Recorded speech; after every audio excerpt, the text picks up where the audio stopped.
is a pain in the butt. You hit your ball in the trees and then you lip out the putt. But if you've got a little time, then come and spend it with us, 'cause now you're listening to The Rough Cut. Hello. Welcome down to another episode of the Rough Cut Golf Podcast, where you join us rather unusually in South Africa. We have been here for a couple of weeks now, filming some absolute fuego content, which we're going to be talking about in this episode, plus a lot more. I am joined by Jacob, by Sam, and by David on the couch over there. Very, very close. I'm kind of hovering to the side, leaning in. Gentlemen, how are we? Wonderful, thank you. Wonderful. Very, very hot. Oh, very hot. Oh no. Yeah. Do you want us to try and open the door a little bit more? I'll be okay. Are you sure? Yeah. Do you want us to get the aircon on? Anything to make you feel comfortable, David? I'm just worried about you over there. I mean, some AC would be good, but I think it would be detrimental to the performance of the podcast. I see. We also have some AC issues in this room. Yeah. Really? Yeah. Terrible So, things in the oven. Sam was out on the phone last night, and I was just laying in bed waiting to go to sleep, and I could hear some rattling, and my mind just thought, oh, it's like a fly that's like whacking in the AC. So I didn't think anything of it. And then we both went to bed, turned the lights off, nothing happened. And then again, throughout the night, I could hear this noise, continual tapping noise. Didn't think anything out of it. And then eventually it made an almighty racket, like something rattling around. So it woke both of us up, and we looked, and it had been dripping all night. And not only was it dripping, the stuff that I heard rattling was ice. Nice. And ice was on the floor. Nice. So for the whole night, our AC was rattling and dripping on the carpet. So it was actually a good AC unit. I mean, it was. Yeah, I mean, it was doing its job. It was good until we had to turn it off because it was screaming at us. Yeah. David turned ours on to turbo Arctic tundra mode as well. So I'm with that though. Yeah. In all fairness, it was fine, but I had to move my bed to the other side of the room, so I just got like a little bit of breeze, right? Not the full-on hurricane. Absolutely, yeah. But it was fine. We managed to get a good night's sleep. I don't feel I snored that much last night. I think I was okay. Well, you were asleep at the time, so you would feel like that. Because normally, if I wake up and I'm on my back and my mouth is as dry as an arid desert, that's a sign. I kind of know. Yeah. I would say this was probably the second worst night of you snoring. I don't believe it. It's an absolute lie. 12 days. Just so everyone knows, we've been sharing basically in this order. So me and David, and then Sam and Jacob all trip. And David has been spreading these scandalous rumours all across Africa that I snore, when in fact that's not true. I breathe just as normally as I do during the daytime. That's not true. Snores during the day. The difference is during the daytime, what you say is highly edited anyway. So, well, the unusual thing is though, David, when you sleep very quietly. Like, I don't trust someone who sleeps that quietly. Yeah, it's because I'm still awake because you're snoring. No, it's not. It's not. I know when you go to sleep because there's a slight change in breathing, but effectively you just turn off rather than fall to Power sleep. down. Yeah. I'm very quiet, and then I will just say something very coherent and then fall back to sleep. I have been listening to some lectures. So we're here in South Africa. Like I said, we've been here a couple of weeks, and we are with our new channel partners at Golf Breaks, who have got us over here. We're going to be doing a number of trips throughout the year. This was the first one to kick us off, and it has been amazing. It's been pretty amazing. Yeah, it's been. In all fairness, it's been incredible. Like, I wasn't really sure what to expect in some ways because I'd had a look at pictures about the courses we were playing, and I knew we were going to some nice spots, but I don't want to feel like a salesman ringing up some of these golf courses, but I think they need to get more pictures on their websites because there's a few courses like Pinnacle Point. It's not doing it justice. Is it? It's not doing anywhere near enough justice. I looked at that website before we went and thought, this place isn't going to be very good. I mean, and then we got there, and I was like, what? Everyone's been calling Pinnacle Point, and we'll go through the courses and what we've done, but everyone's been calling Pinnacle Point like the Pebble Beach of Africa. And to be honest, I didn't see it on the photos. I was like, oh, it's just a calling card. And then when we got there, it's way in above that. Yeah. It's like the bloody old head of Africa. We need to sell them some clips. We do. Okay, we'll contact our marketing department and we'll get on to that. We should probably start off from the beginning. So we got into flew into Johannesburg, transferred down to Port Elizabeth, which is on the eastern coast of South Africa, and have made our way slowly across. And then today we're staying in Cape Town. So we've gone from east all the way down to the bottom. Is Cape Town right on the bottom? Yeah, it's kind of like southwest, bottom left-ish. You know, the down there left, somewhere. the left of Africa. We need Bomber, who's been transporting us everywhere. He's a geography teacher, so he could tell us and give us proper information. And also lives there, so that would probably help as well. Also true. If you should know where you live. We started off, but the first course we played was Humewood, which is Africa's only true links course, but it was on the day we arrived after like literally almost 20 hours of travel, I think it was. So we got out, we did some pictures, did a bit of social stuff, but didn't really take it all in. It's probably one to come back to. So it was only after that point where we really started to get stuck into the courses. And the first proper match was at St. Francis? Yes, yeah. St. Francis Link, which I think is ranked number 2 or 3. Yeah, it's definitely South Africa. Where we played a young South African amateur called Devon Valentine, which is the most ludicrous name I've ever heard of in my life. A wonderful guy, like one of the nicest kids you're ever going to meet, and would I be right in saying it's probably the best match that we filmed as far as like score wise? Yeah, genuinely in terms of quality of golf. Yeah, it was surprising. Like I was taken aback at how well he was playing and how well I was playing. More me, if I'm being honest with you. We brought the best out in each other. Yeah, It's like Pep's City and Klopp's Liverpool. Yeah, almost. Our American audience, they might not know what that is. Although the Premier League is getting more and more popular. Mm-hmm. What's a comparison? It's like Reed's Chiefs and Belichick's Patriots. Wow. Different eras, though. There we go. It is different eras. Different but eras. If they play just a little bit of crossover, though. There was a bit of crossover. Well, I suppose me and Devon are different eras as well. That's true. He's a child. So there you go. You are the Belichick. I am. He is, I am Belichick. even though Reed is an old man as well. But okay, it doesn't matter. Yeah, but well, Belichick's kind of still in the game. Yeah. By the way, it's slightly off. Okay, I'm no, not no. going to get into Bill Okay. Belichick's personal life. Okay. So he's dating a really young girl. Is that what you're going to say? Yeah. right. That's not like his daughter or anything. No, I saw a picture yeah, of today. yeah. It's really weird. Yeah, because he looks like an old guy as well, old guy. Yeah. Okay. Anyway, golf courses. Go on you, Bill. So St. Francis was incredible, very tough. But yeah, the golf we played was fantastic. That's going to be one of the first videos out in the new year, so I'm looking forward to releasing that. And we didn't really see much around St. Francis. We kind of were in there, played the golf course, and then moved on very quickly. Like we've only been staying in the hotels one night, apart from Finnacle, which was day 2. So it's been very in and out. So we've had a real glancing blow at a lot of the towns and a lot of the cities around here. What came after St. Francis? Pazula. Ah, Yeah. baboon country. Yeah. Yeah. Do not feed the baboons. Yeah. That's the last time that we, in terms of people watching the podcast, would have seen us. That's where we left it. That was the last one, But right? we haven't spoken didn't about talk about anything it, yeah. because we wanted to make sure, not only because you weren't there, but we wanted to really kind of delve into it. The thing is, we have a little bit of an itinerary out here now, so I've listed all the courses for us to know, like in the order. Yeah. But obviously, it doesn't represent exactly how this trip has gone. So I don't know if you want to like run through the courses and then go again, because I think one of the things that was very surprising to me, which brings us back to the St. Francis Links video, is you played so well given the fact of what we've been doing the day before. And I don't know, do you want to talk about it now, or should we leave it till a little bit later on? Do you want to do the golf courses first? I think we'll do it at the same time. So Okay. St. Francis, the game was good. Yeah. It was all going very well. Pazula again was a surprise. So Pazula is a hotel, a spa, golf course, but it's also a nature reserve.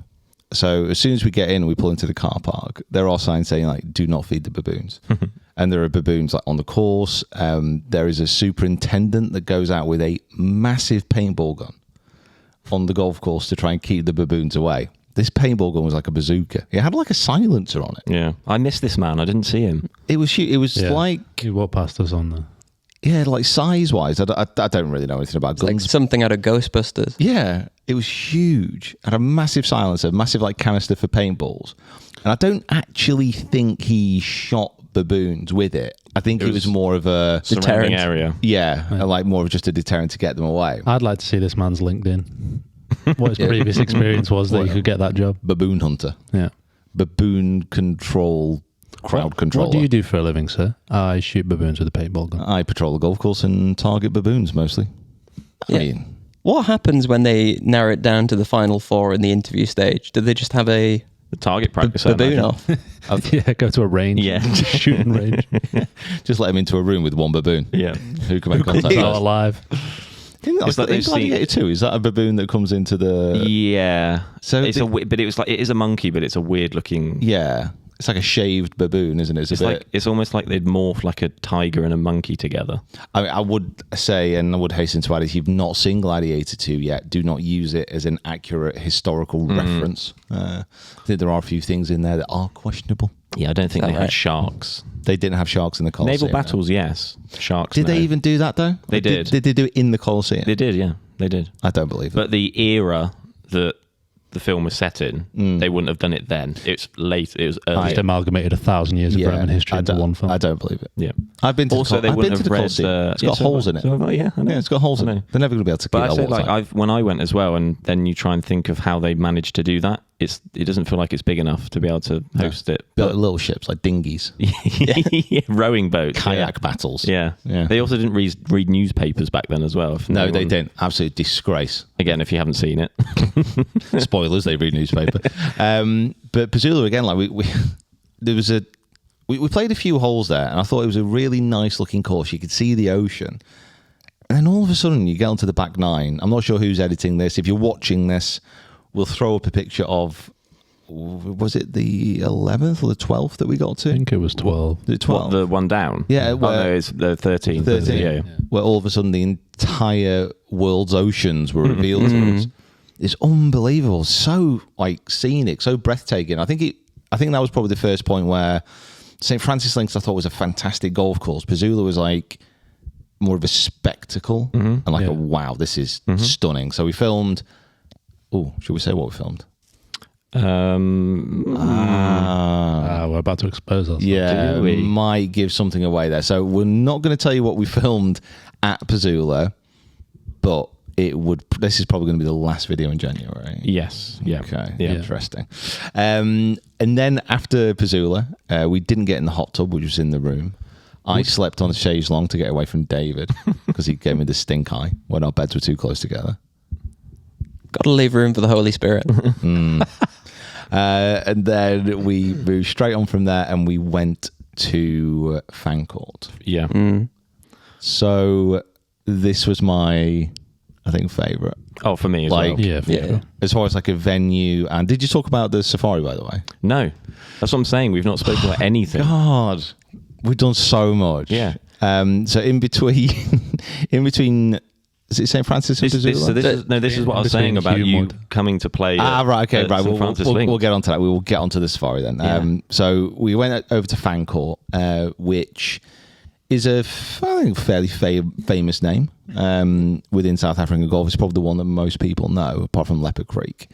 And I played the Montague course, which was very highly ranked, just a really picturesque, beautiful parkland. Just did some social filming there. And then we filmed a video around the links at Fancourt, which is number one in Africa. It kind of twos and fro's a little bit with Leopard Creek and a few others. But at the time we played, I think it was ranked number one. And You could see why. yeah, honestly, just... I don't even know how to start. It's a links course, and it feels like a links course, plonked by the side of a mountain in Africa with amazing trees, incredible wildlife, and a beautiful setting. We had the most amazing caddy and rainbow, played some brilliant golf. It was just, I don't know. It felt kind of special because that was the day that we hit 700,000 subscribers as well That's true. on the main channel. Yeah. So yeah, it all hit. What were your thoughts on the links? It was just so, the juxtaposition between where we were and what the course was just made it so weird. And I was worried that it was going to be quite gimmicky. What? Sorry, you just dropped juxtaposition at 10 o'clock in the morning, whatever it is. I've got an English language A-level. I respect it. I respect it. Yes, no, you've lost. It wasn't very, like, I was worried that it was going to be a bit too gimmicky. And the only point where it was there was a bit of water which they'd like placed in like sunken ship. Yeah. Which felt a little bit, I was a bit about that one. But It was a rowing boat as well. It was like a galleon. okay, yeah, rowing boat Which had been great. from the Colosseum. Yeah. yeah. But I just, one thing I said to you was I think about 5 or 6 holes in, is that like I got a little bit of like a Dundonald vibe, but I think more so in the better way of explaining it was it's just because it was a new links. Yeah. So something like a Dunbarney, something like a Dundonald that you could go and play in Scotland, but put in South Africa. Yeah. And it did it really well. Like, the only other thing I think you mentioned as well, I don't know if you talk about the other gimmicky thing that you felt with the course. The small greens. small greens, yeah. There's a few. So if you play a traditional links course in Scotland, Ireland, England, like the older it is, generally they would have put greens in amongst the dunes or at just points where it kind of matched, using the natural kind of topography to really enhance certain aspects of the hole. And often that resulted in a very small green with big runoffs. So if you make a brand new course, but then put really small greens on it, it's an affectation. It's a deliberate decision. It's not crafting it into the landscape. It's purposely putting it really small. So on a brand new course, which is a very long course as well, I think it was 7-7 off the backs, it feels a bit strange, but I think it worked just about. Yeah, no, I certainly didn't look at it and think it was crap, but No. we're also picking like minute little things 100%. about over a golf course that was absolutely incredible. I think my read on it as well is, and this extends to the clubhouse as well, is that it is a tribute to links golf as well, and that runs all the way through. I mean, the names of the holes are all like Scottishisms, if that's even a word. Yeah, I don't know. Jacob's thrown us with juxtaposition. Yeah, I'm completely gone. We're in a big competition now. I'm going to drop some massive words. Yeah. I'm just like dredging my memory for them. I'm pretty sure in the pro shop they even had a clock from the 1929 Women's British Open at St Andrews. As you do. So they have gone above and beyond to try and get some of that legacy over to the southernmost point of South Africa, basically. And like you say, it does work. I think if you try and think of it as they're trying to make it into a links course, I don't think that quite works. But if it's like a spin on links golf, because as we all know, Humewood is the only true links golf in South Africa. Of course. Then it makes a lot more sense. And for me, I think it has to be the best course we've been to so far. Yeah. And then the big fat mountains behind it as well, just to really add to the Outeniqua Mountains. The big fat mountains. There you go. That's what Gary Player must have said when he designed that course.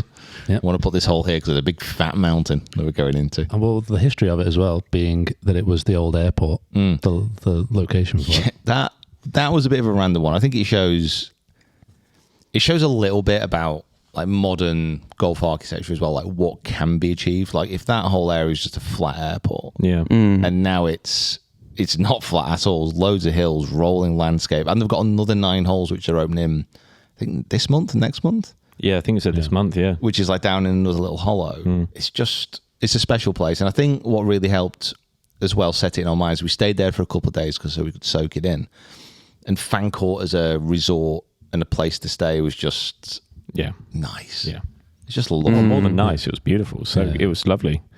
First time we managed to get into the Roman baths, have a bit of a spa. Oh, yeah. Yeah. Just a little bit of a relaxation. Although, oddly enough, it wasn't the nicest place that we stayed, but we'll get onto that in the extras. We went from Fancourt over to Pinnacle Point. Which is a very different experience in a lot of ways. Pinnacle Point, I'm going to look back at Pinnacle Point in a few different ways. I think, first of all, as a spectacle, as a just blow your socks off golf course that you probably have to play once. Yeah, it's that. Yeah, like Pinnacle Point. It's experience golf. Oh my god! If you watch our video from Old Head, where the entire course is built on like 200-foot cliffs, Pinnacle Point is like that, just around one side of it, if that makes sense. Yeah. And some of the views, because it was so warm, because it was sunny, and because it's the Indian Ocean, the sharks, the waves crashing into the dolphins. It was so beautiful, and there were some real moments on there where I just kind of had a look around and thought, "Wow, this is like how lucky are we to like be here right now." Yeah, it's unbelievable. But the golf that was played there was not my best. May have had a little bit of a mental breakdown, so there's that to look forward to. And it'll also be the first edit course vlog that I do. So Oh, you down for this one? He is, yeah. Oh, wow. You're welcome. you really did me. Lots of shots for you to practice on there. Might I need an extra day? No, just cut them out. We could just pretend. Let's just pretend the shot 71. I'd say testament to how tough the course was. It was probably the hardest golf course to shoot from our perspective as well.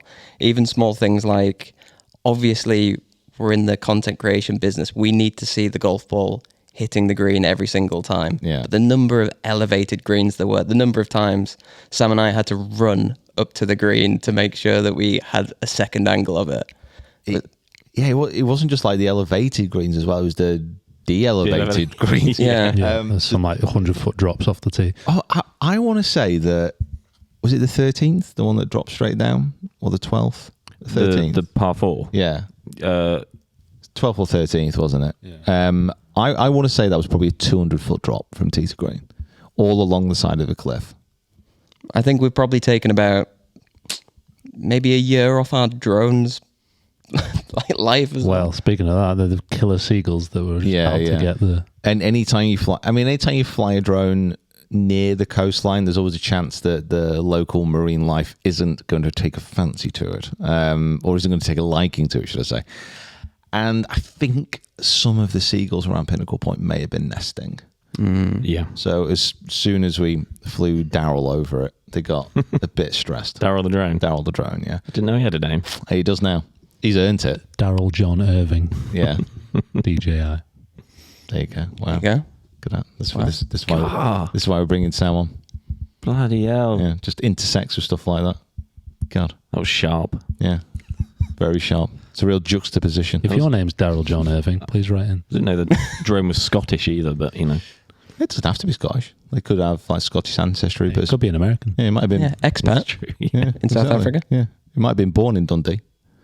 Arabella. Arabella was a strange one because we only managed to get some social stuff filmed there. The drive from Pinnacle Point over to Arabella was like 5 hours, I think, because they had like loads of roadworks, rolling blocks.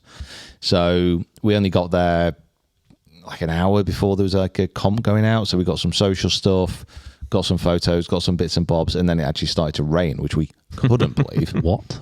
Just absolutely out of order. But probably a nice bit about Arabella was where we were staying. What's it called? The town? What's it called? The town, the beautiful little town that we stayed in.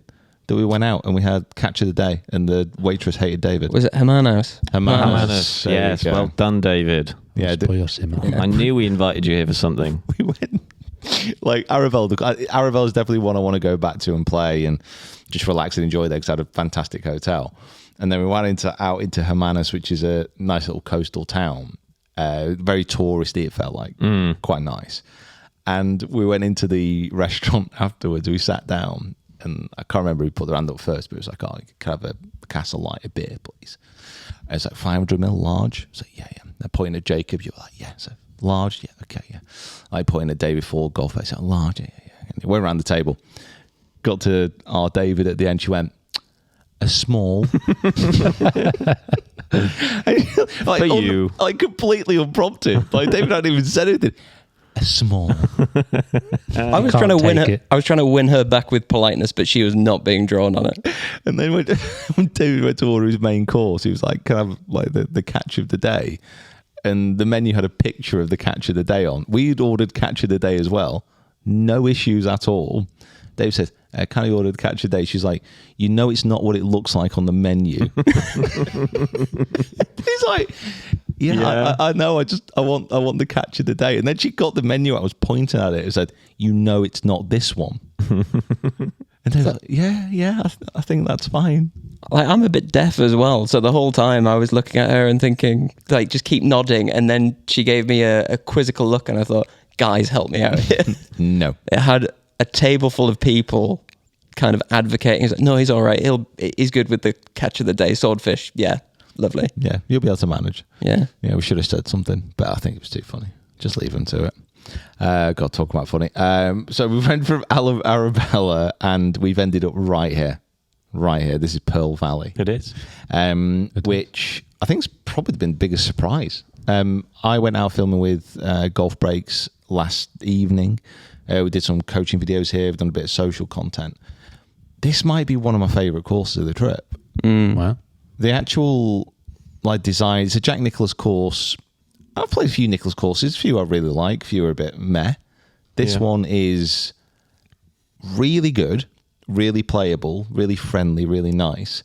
And it just happens to be surrounded by 5,000-foot mountains, which just backdrop everything. If you watch YouTube videos, you watch any clips on social, and you see someone hitting a shot and they've got a mountain behind, you can see the ball fly all the way. It's just that all the way around. Yeah, that's cool. It's honestly so nice. But then thinking about it, to be fair, like most of the courses we've been to have all there's had been a mountain drop. Yeah, this one's felt different because the mountains are a bit bigger and it felt like a bit closer. Right, yeah, I suppose that makes sense. At Links, Otaniqua mountains were there and big, but far. Exactly. They had a say in how the course looked. Yeah. These are felt a bit more pivotal. Right, So okay. they're there. Yeah. But the whole the practice facilities here and the houses and everything, it's just nice because we're in wine country as well. We are. Which I think we'll get onto in a moment because it's not only the golf that we've been doing some other stays, some extracurricular activities. Who wants to lead us off at Shamwari, the game reserve? Yeah, go on. Because I feel very passionate about it. Hit me. I mean, we all, I think, have come away from that experience not only feeling incredibly grateful to be able to have done it, but just sort of realised how much of a once in a lifetime experience that is. Yeah. If you've never done a safari before, I mean, obviously I know it's something you have to work up to and do because it's not as an easy thing to just go in, but if you can do it, please go do it because it is one of the most incredible experiences I've ever had. It's just so the thing that I really struggled with immediately was because all the times that I've ever seen those types of animals is been in a zoo. So when I was seeing them for the first time, I still had this vibe of that I was in an environment that was sort of we were maintaining them, where actually this is the first time that we were in in their space. Yeah. And we were the ones that were intruding, so to speak. But I mean, not only was the game drive and the safari incredible, where we stayed at Shamwari in the Founders, which was, I believe, it was the original house that was on the reserve of the creator of the reserve. So the person who owned the reserve had this house, and then he sold it to Dubai World. And then the only one permutation that they were allowed was that he kept this house and he could still do his game drives and all that kind of stuff. We had the most incredible welcome when we arrived. We had the most incredible service and experience. Honestly, I don't think I could speak any more highly on the whole day or day and a half.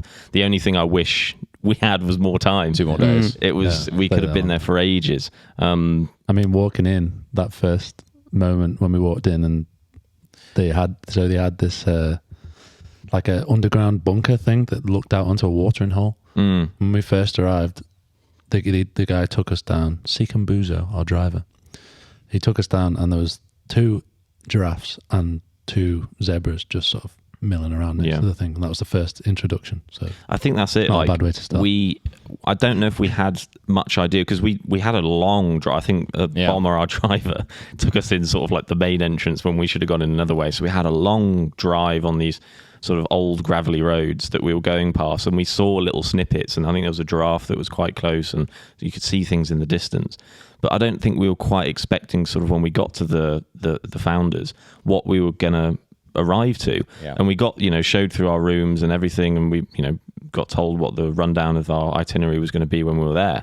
And then once we'd finally got into our rooms and opened the back doors, and even before we'd got to that underground bunker, they were there. There was just giraffes, zebras, right next to the house. And it was just that was the moment. It was a bit like, oh, we're in for something pretty ridiculous here. Yeah, I think obviously there's animals there like giraffes. I love elephants, like rhinos, lions, cheetahs. They had a jaguar. I think that's the only one we didn't see. They had buffalo. They had guinea fowl.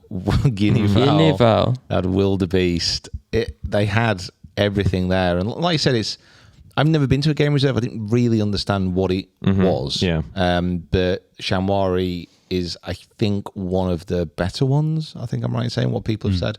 It was like, what, 21,000 Hectares, I think it was. It's like a huge patch of land, and obviously you got everything like roaming round. But then they also have the fences that the animals seem to be able to just scale and go over. And yeah, just like it was talking about animals just jumping over if they feel threatened. So it's not like they're even stuck in that fence. It's just like, do whatever you want. It was incredible. And the night as well, like the amount of stars was brilliant. Just like led out on that lawn for ages, just looking up. Man, see different galaxies. It's so dark. Yeah, it was amazing. And like I said, I think even one of the things we said before, I think there's only 8 rooms or whatever it is at the house. Yeah. So you don't feel like you feel like it's yours for like a period of time. And they may give you your meals in different rooms every day. Yeah. Mix it up. Yeah. The service was brilliant. It was just so nice, man. Damn, I want to go back. That's definitely one that I wish we'd had. Even another day would have been. I think it's one to save up to and take. Yeah, and it was more affordable than many of the others as well. That even though despite being one of the best. Yeah, I mean, even that's probably something which has impacted me quite a lot. Is the cost of. I was having a chat to some people here yesterday, and we were talking about the prices of eating out, because the prices of eating out and doing activities is really, really cheap. Yeah. But oddly enough, they were saying like actually to go out and buy food in the supermarket is not that cheap. Oh, really? Yeah. Oh, which is a bit of an odd. That's strange. Yeah. I feel like that's what it did used to be like that. Eating out wasn't such a massive outlay compared to it. It was more just like you can go out and eat, but some places the biggest indicator to me about that was the meal we had at Lanzerac, which we will move on to. Are we stumbling sideways into Lanzerac? We're stumbling sideways into Lanzerac. That's apt. And normally when we can come back to this, but like I said, normally when you look at a menu and you see the menu where it doesn't show the price and you have to ask for it, you immediately in your mind are making up numbers of 3 digits at least, moving up. And we're talking about steaks here. Wagyu steaks. When you ask the lady we wouldn't do that for the prices of these steaks, and then the thing is as well, because we are getting better, but you still hear 600 rand, 700 rand, 400 rand. You have to still do the working out in your head. But then actually when you worked it out, and the requested price for like the rump, it was like £22, which if you went to a steak restaurant in the UK, that's the minimum probably you would spend. Yeah, for a Wagyu, like not even that. If you went out for that, let's say in that type of place, let's say Lanzerac was just outside London. Oh, imagine! Just imagine the cost of that, and it'd be worse. Oh, definitely be worse. Weather would be worse. Because we got there, and so Lanzerac is a hotel spa, but it's surrounded by what they call it a wine farm, so vineyard. And we got in there, and it's one of the nicest hotels that I've ever been to. It was just very beautiful. It very reminded me of like Finca Courtesan, and like it was an old like manor house which had been converted, and like a few things attached. Spa was lovely, and then the wine tasting was it was enthusiastic. It was. We sampled every single wine in Stellenbosch, I think, and after that I had this incredible meal in this beautiful restaurant, and got giddy in the sense I don't think I've laughed that much in ages. It was just like half an hour just solid belly shaking laughter. Yeah. Unfortunately, something that's potentially unrepeatable on the podcast. We can't really talk about it too much on the podcast, but it was, well, you've got a situation where you've got 7 guys together who've been with each other constantly for 2 weeks. Yeah. Things are going to descend to a point of just like... stoked up with wine. Yeah. You know, it's just lads. They saw us coming though, didn't they? Lads. They saw us coming. They knew what we were doing. I think we've all...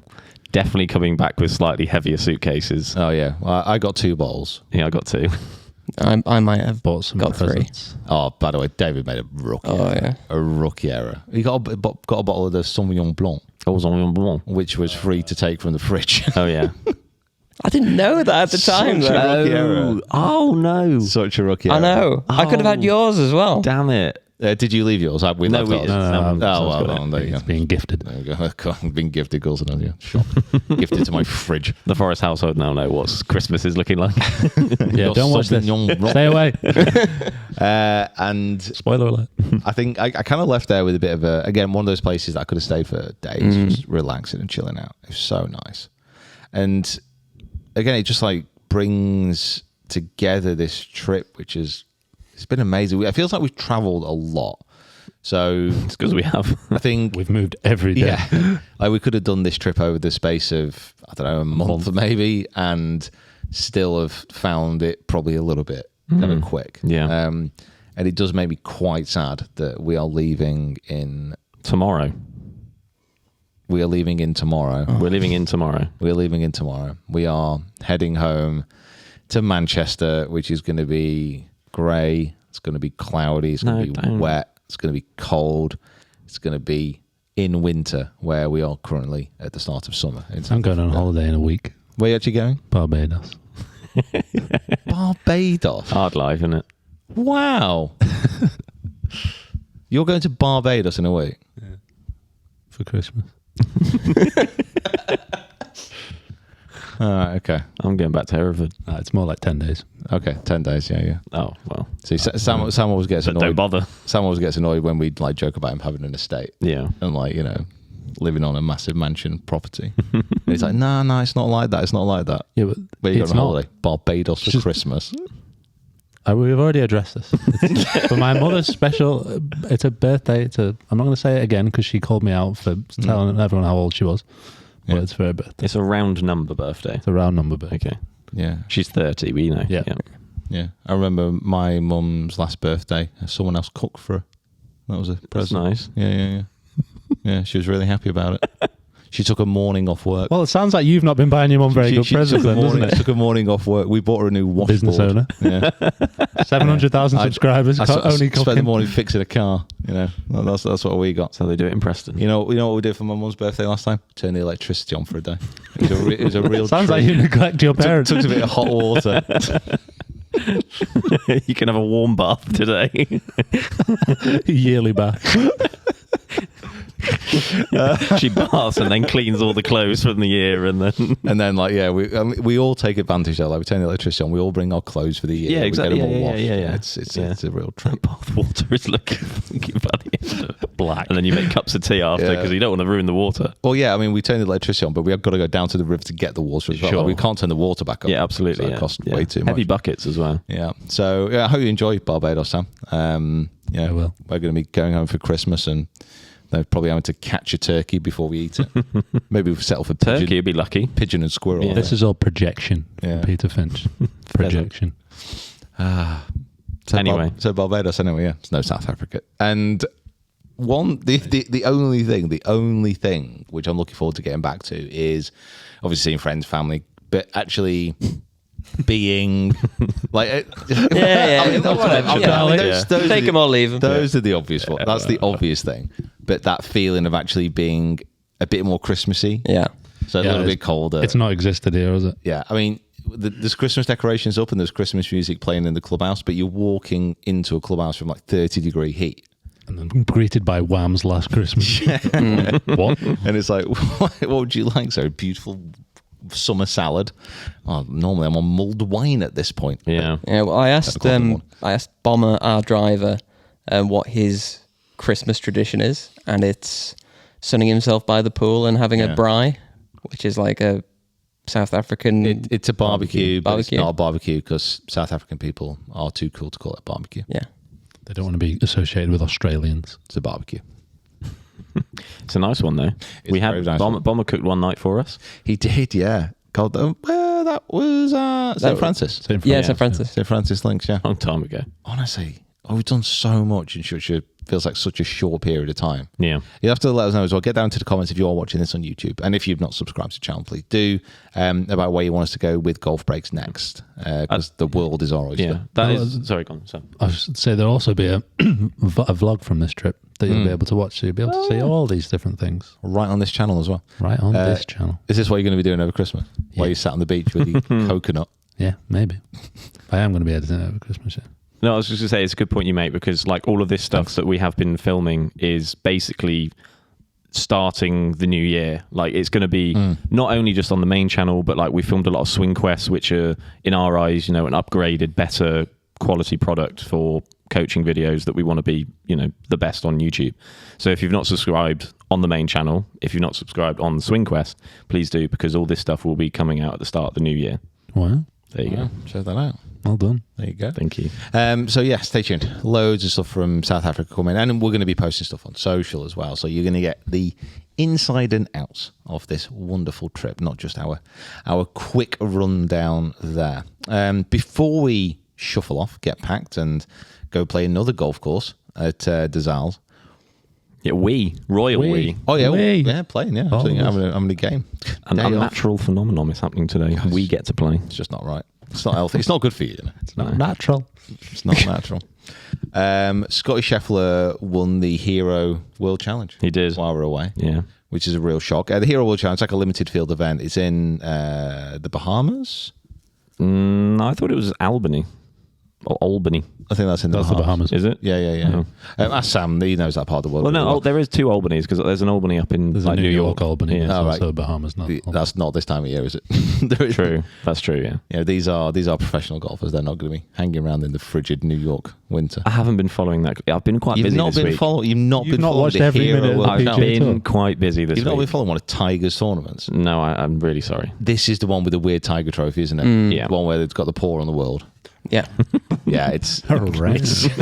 it's not the best in my opinion. But yeah, Scottie Scheffler just destroyed the field again. Yeah. So he's won 8 or 9 times this year. 8 official PGA Tour, Yeah. 9 with the Olympics. Right. Okay. He also shot 9 under yesterday to win. 63. Just an absolute. He's just so good, and he did it like changing his putting grip in between greens. Yeah. You like doing that. Yeah, but I doesn't normally work. I do it because I'm crapping myself. He does it because he's actually good. It's unbelievable. So how close are you to your prediction then? I said 13. And honestly, if he'd have he's not even played. This is his first comp in like 3 months. The last time he played was September. Yeah. So like 2 and a bit months. Yeah. It is good though. I mean, Has he got time to win anymore? Is there any? No. No. And that's what's really annoyed me. Like if he'd have played a proper full season, like if he'd have tried, Yeah. he'd have got to 13. Yeah. You only won 8. You've got to try next time. If he played the CJ Cup, then Yeah. Yeah. Or like just played some European tournaments. Just come over to Czech Masters for God's sake. Bank another win. So annoying. Anyway, great season, Sky. is Scottie's 2024 season the best ever?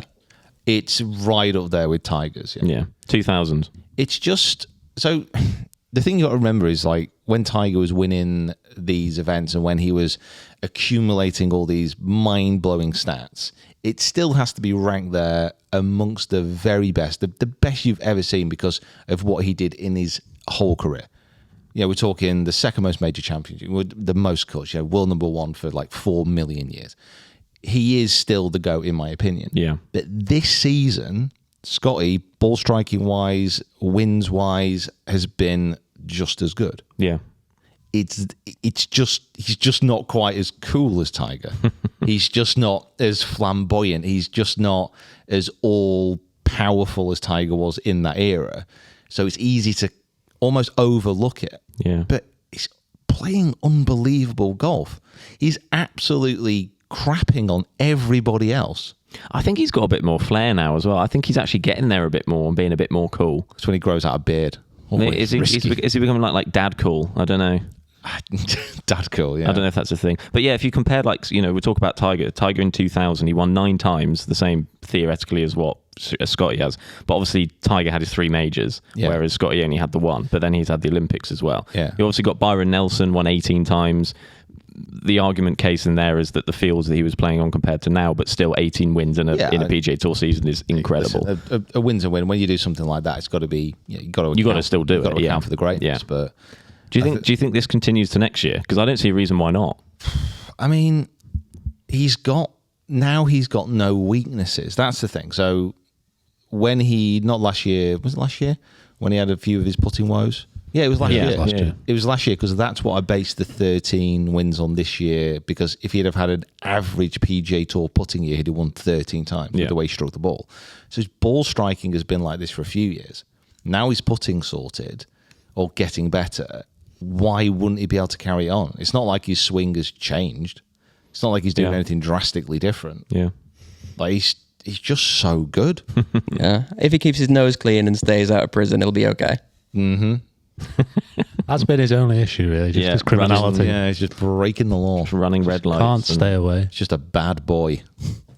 Can't keep himself on the straight and narrow. So congratulations, prisoner 4126, on your amazing victory in the Bahamas, smashing the field once more. Predictions for next year. Let's go one more. I'm going to go 14. 10 wins. Go 10 wins and 2 majors. Okay. The only thing you say about Scottie as well, one argument you would make, potentially the people he's playing against, the depth and the quality of the fields may be better than what Tiger was facing. An argument can be made either way. You could say that, but there's also the live split, which removes a whole lot of people. Yeah, I think when it comes to majors and stuff, that's obviously very different. But I don't know, because I would make the argument that Scottie's probably playing against stronger fields in total because of what Tiger did to the game. Like Tiger's involvement and what he did upped everybody's level of professionalism and quality. And I would argue that he's probably playing against better fields. But Okay. that can be... Conversation for another day. Yeah, exactly. Yeah. That's an argument that could be had. The Nedbank Challenge, which was going on in South Africa at the time, was Veerman. Veerman won, yeah. One of the best swings in golf. I don't remember it, but I'm sure. It's unbelievable. Is it just because it's like textbook perfect? It's fantastic. Right. Rhythm, power, speed. Everything about it is great. And he won a few years ago, and then he disappeared, and all of a sudden he's just won this one. Yeah. Yeah, the final major of the year. But there are, the African major. Yeah. But there are a few players like that. It's a bit weird. Do you know? Oh my God, what's his name? Yeah, I know him. It's what's his face? You know, that guy. What's his face? Describe The him. guy. Guess the player. Come on. Oh my God. Yeah. Oh my God. What nationality is he? PGA Tour. He's won multiple times on tour. Hits it an absolute mile. Cameron Champ. Jeez. How'd you get it from that? I did say Cameron. He did say Cameron. Yeah. Cameron Champ lost his card this year. Oh. Oh, really? Yeah. Yeah. Like, what an unbelievable golfer. Lost his card. Like, the depth and the quality of fields is great. So, congratulations, Mr. Veerman, on winning the African Always major. hard to win. Yeah. And that's kind of professional golf at the moment. Yeah. Do we need to move? From the playing side, at least. Oh yeah, from the play side, right? Okay, let's move on to this. Yeah. Yeah. You want to talk about it? Let's talk about it. Yeah. There was an announcement made 2 days ago, I think maybe. The PGA Tour announced that they've started up a partnership with. They've put all the top content creators on there. Maybe this is a bad thing on my part, but on their statement they put top content creators. I removed top to create the Creator Council, which I get the name. I understand the name. It's a bit cheesy, I think, but unless it's a round table, then. Yeah, they could have come up. Yeah, you're picturing that kind of thing. The people involved is Tisha Allen, the Bryan Bros, both of them, Eric Anders Lang, Roger Steele, Paige Spiranak, Bob Does Sports, 4Play / Barstool Sports, and No Laying Up. Shall I run down what they're doing as well? What they're actually going to do, yeah. So the idea of it is they're going to meet regularly, continually with the media, with marketing, the communications, team members that all work at the PGA Tour. And the whole idea is essentially they're going to try and develop better strategies around content and around fan engagement and bringing in content creation with professional golf, which we have already seen a little bit this year. So some of the key things they're going to look at is the continuation of the Creator Classic, like how they're going to make that better, how they're going to evolve it, what the PGA Tour can do in terms of broadcasting enhancements, how can they make it a better viewing experience for fans. And then also as well, there's going to be collaborative opportunities for them to create content at the events, both for themselves, but then also part of the events that they are filming at.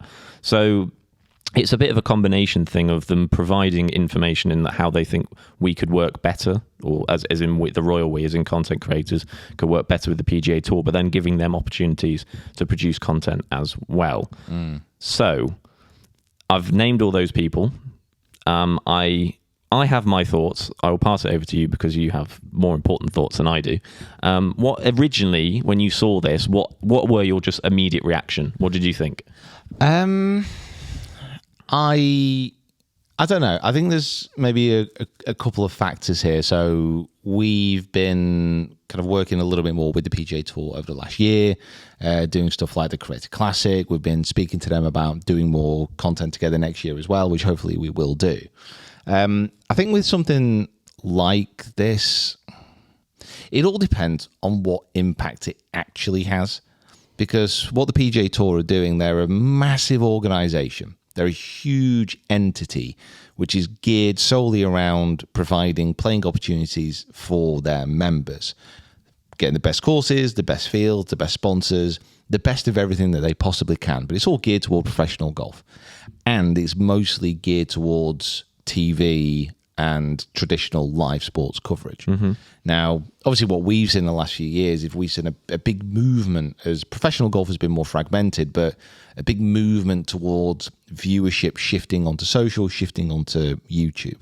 And the PGA Tour, they're not stupid. They obviously see what is going on and they want to try and understand how they can be more involved in this space.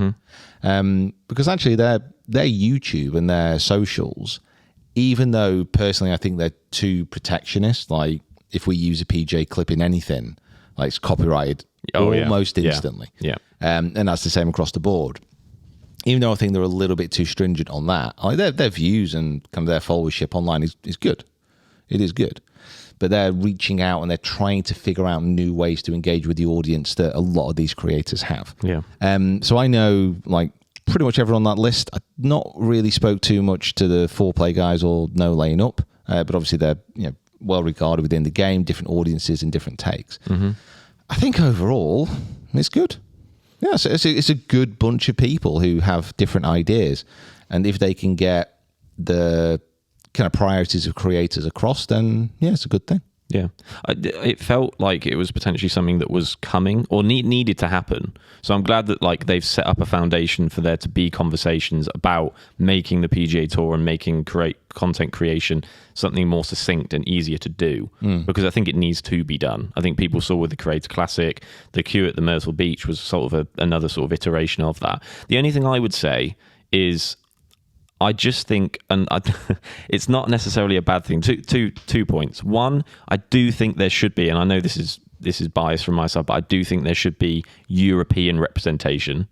I know it's obviously easier for them to be in America because the tour is basically based there, but I think there should at least be some voice that's coming from, most likely from England, but someone who is also being involved, because it is feeling like they only sort of perceive it in that area of the world they need to be looking at. And also, they probably should have just had maybe one of the slightly younger content creators that might be able to just provide a slightly different perspective of what we could do. Because a lot of those people there, I don't know all their ages off the top of my head, but I'm thinking more of the kind of Grants, Garretts, Micahs, like someone in that sort of realm that potentially could have provided a slightly different opinion. You might be looking at that you've got sort of a very standardized idea of what social media looks like from people in that age range, so to speak. But again, I don't know all of their ages off the top of my head. But I think a lot of people commented a similar thing, saying, I mean, it happens all the time, but why is this person here, not here? Why is that not person here? Immediately, my thought was, when I saw it, was Peter Finch asked to be part of the Creator Council? No. Okay. But at the same time, I mean, they have said as well that more people will hopefully be added in the future. Right. So maybe it might be part of that conversation. Maybe I was part of the original conversation. I really don't know. I agree with you that I kind of feel that a more worldly approach to like the PGA Tour audience would be beneficial. Because I think at the end of the day, like one of their biggest kind of viewerships could be certainly UK, because that's in our prime time. Yeah. Like we will turn on a PGA Tour event and we can watch it at 8 p.m. Whereas someone in New York, for example, would have to turn it on at 1 p.m. They might be working, is a good avenue to go down. But I think also, there are going to be people who represent our interest, but at the same time, looking at the PGA Tour, looking at what we do, there is crossover there. In my head, I'm asking, would I have time to do this? Yeah. Would I want to do this? And essentially being very selfish, we have an entity that we're working on. We've obviously got podcasts, we've got coaching channel, we've got the main channel, we've got all our socials. We're working, really flat out to make sure they're the best that they can be. If we were on a creator council with the PGA Tour, what are we going to get out of that? I don't know, maybe like a really cool blazer. Blazer? Yeah. Wow. A sports jacket. Yeah. A business card. Yeah. So I'm like, I'm in a selfish way. I'm like, well, all right, cool. Well, what about What about me? what about little old me? Yeah. What are we going to get out of this? Yeah, because you would essentially be growing it for them. So you'd have to get some kickback in some way. Yeah, and I think that's what this council would be. It's discussing how It's all about how they can gain on their viewing figures. Yeah, but I kind of think really with this, it's, the PGA Tour are going to be interested in how can we use the creators, how can we use you guys to help grow our audience, to help grow our brand. Whereas the creators and hopefully these guys would be saying, how can we use the PGA Tour to help us? How can we grow together? It needs to be a mutualistic relationship rather than just the PGA Tour siphoning off people's audiences. Yeah, exactly. The concern I would have is, the saying is that, a rising tide raises all ships. So I think the PGA Tour will be saying, okay, let's bring up the level and we can all rise together. My fear would be that the PGA Tour sees themselves as the Titanic, and it sees creators as it plows through fishing boats as it on its way to the next harbour. We're like adrift. We're basically castaways. Yeah. It's like I saw a video of a plane hitting a bunch of birds. It would be like that. What is your algorithm? What are you watching, Sam? Came up on my Instagram yesterday. It was a plane coming into land and it smashed into a collection of birds that comes in front of it. That's what we don't want the PGA Tour to do. We would be the birds. No, I mean, they would be the Boeing 747. Yeah, we don't want anything to do that. Okay. I don't want to be a bird. I don't want to be a bird being eaten up by a Boeing engine. Or a rowing boat. No, it wasn't the engine, it was the nose. It just hit them. Oh, the nose. They didn't even bother using the engine. It just hit them and they just went. The nose. Wow. David, can you bring this back to something being a little bit less morbid?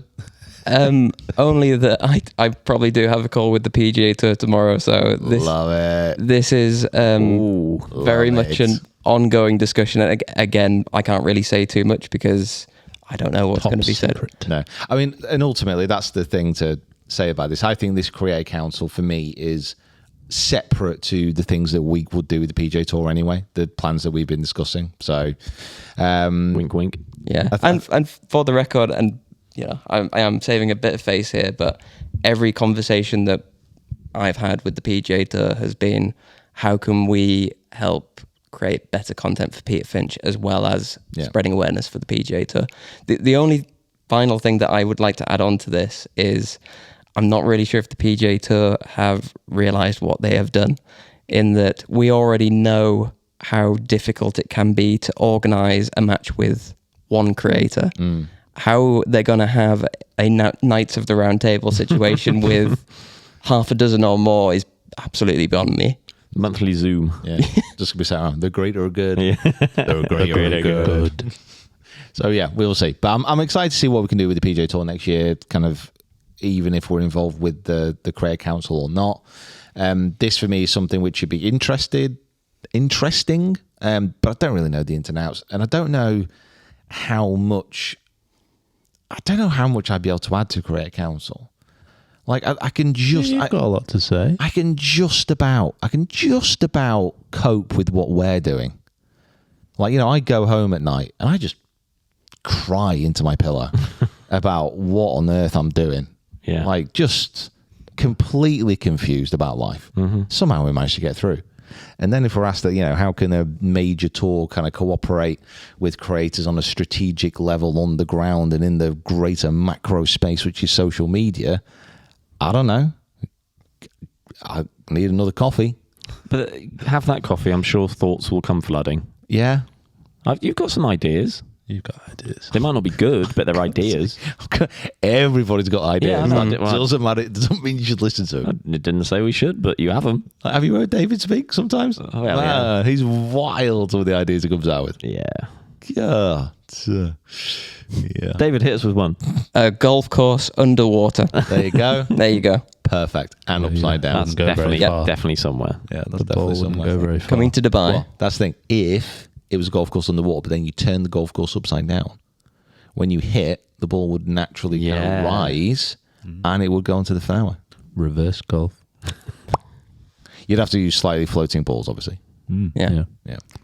You're welcome, PGA Tour. Ping pong balls. There we go. See, idea. Your next event in Albany. New York. When climate change comes for us all. So, coming up for you, I think yesterday we had, what was going out? Is it me and Gabby? Yeah. Me and Gabby over at Kiowa. God, we are really traversing the world. The next video is from Abu Dhabi, which is in Wales. And then the next video from that is in Formby. And sprinkled in between that, we have things from South Africa. So, boom, there you go. Yeah. Jet setters. Yeah. And I think we've got, so by the time we get home, we're going to be filming a couple more podcasts, and then it's literally, we're done. It's Christmas. I think it's only like 3 more this year. Yeah, yeah. And we are next week is the Fryer and Carter episode. that we filmed. Fryer and Carter, not Fire and Carter. Like he was never employed. I thought I said Fryer, but Just came across my headphones. And the next episode is Fire and Carter. it's cannon. fire. Yeah, it is pretty fuego. And that's going to be coming up. And then, yeah, we've got like 3.5 weeks off over Christmas, isn't it? Oh yeah, Where everything's lined up. So yeah. that'll be good. Going to be eating and drinking and obviously staying healthy. obviously The worst time of the year. Yeah, that'll be fine. Right, guys, we are going to leave it there because we have to pack our rooms and get out of here before room service comes and drop kicks us from the door. We will speak to you very, very soon. We will see you back in the climes of Manchester as the rain beats down on the roof of the mill. And then we are off for Christmas. Okay, let's go to Dazals. Want to do that again? What is it? Dazals. I have honestly not been able to pronounce that all trip. Dazals. Which is also in the middle of a vineyard, by the way. Did you know this? I didn't know that. It's also in the middle of a vineyard. Cool. And this is our last bit of filming. And then we're like, tomorrow we've got basically Cape Town just to do a bit of vlogging and Table just Mountain, enjoy ourselves. Fly home. We're going up Table Mountain. Yeah. It's a mountain in the shape of a table. It's got 4 legs and the flat top. You should see the cloth on top. Oh, Red and white patchwork. amazing. Big candlestick nice in the middle. runner through the middle of it. A runner? Yeah. I don't know. You've lost me there. No. I've never set a table in my Okay. life. What? He's trying to pretend he's not posh. We don't even have a table. Just off the floor. Yeah, off the floor. We just use our hands. One room shack. We cupped our hands and the gruel was poured Put directly soup into it. hot Please, boiling mother. soup directly into your We hands. couldn't afford firewood. So we just freezing cold we soup. just soaked our porridge oats in water for as long as possible and then just ate them from that. Yeah. Please, mother, can I have some more? Well, at the orphanage we didn't have any of those. Right, yeah. Mothers. Yeah. So, it's a very lacking of them. I only found my family after I was 14. Oh, And I really? ran away from the orphanage. Yeah. Wow. Yeah, jumped on the train, going nowhere. Were you born in 1833? No, I was born in the northwest of England. Or it which still is basically the 1843. same. Okay, so Cool. by the way, Mum and Dad, if you are listening, thank you for raising me so well. Yeah. Appreciate that. I honestly didn't have it that bad. I had 3 pairs of trousers. You make it sound like you're an evacuee. I took my gas mask onto the train. I said goodbye to mother. Never to be seen again. Dear. Right. Okay. Let's leave it there. Right. Okay. Bye. See you later. Goodbye.